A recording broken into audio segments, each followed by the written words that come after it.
আসসালামু আলাইকুম, welcome back to my channel. আজকে আমি তৈরি করব কাঁচা আমের বালাচাও আচার। এখানে আমি 1 কেজি আম নিয়েছি এবং আমটা কুচি করে নিয়েছি।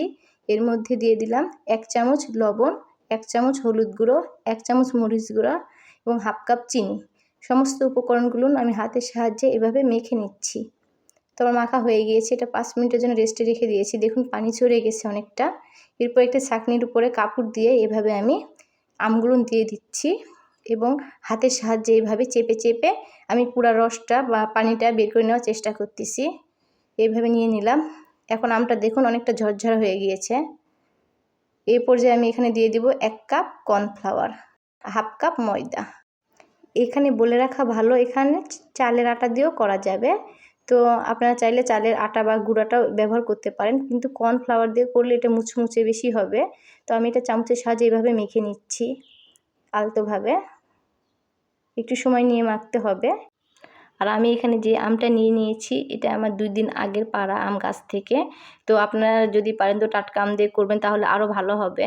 তো আমার মাখানো হয়ে গিয়েছে। আমি একটি কড়াই নিয়েছি আর এর মধ্যে সয়াবিন তেল দিয়ে দিলাম পর্যাপ্ত পরিমাণ। তো তেলটা গরম হওয়া পর্যন্ত অপেক্ষা করব। আমি এর মধ্যে দিয়ে দিলাম 1 চামচ চিনি। তো চিনিটা দেওয়ার কারণে আমার বেরেস্তাগুলো খুব মুচমুচে হবে আর অনেকক্ষণ পর্যন্ত এটা ভালো থাকবে আর কি, মুচমুচে থাকবে এই জন্য।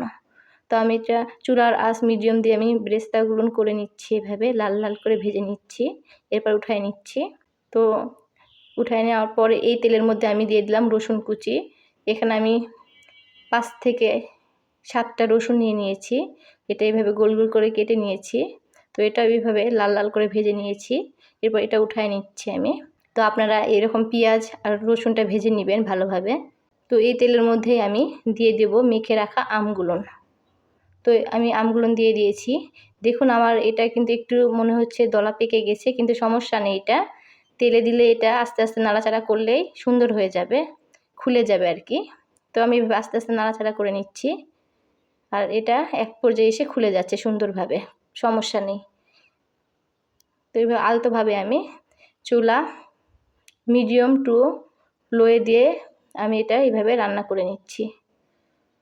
তো বেশি কালো করা যাবে না একদমই, ড্রিপ একটু লাল হলে এটা উঠায় নিতে হবে, নয়তোবা তিতা হয়ে যাবে পুড়ে গিয়ে।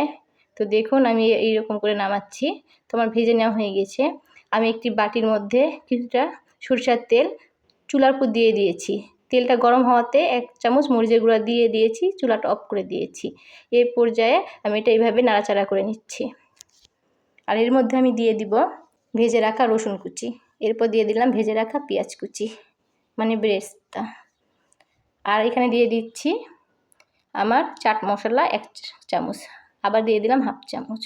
আর দিয়ে দিচ্ছি এখানে জিরা ভাজি 1 চামচ, আর চিলি ফ্লেক্স দিয়ে দিচ্ছি এখানে হাফ চামচ। সমস্ত উপকরণ দেওয়ার পর নাড়াচাড়া করে হয়ে গেল আমার বালাচাও। তো সবাই ভালো থাকবেন। আল্লাহ হাফেজ।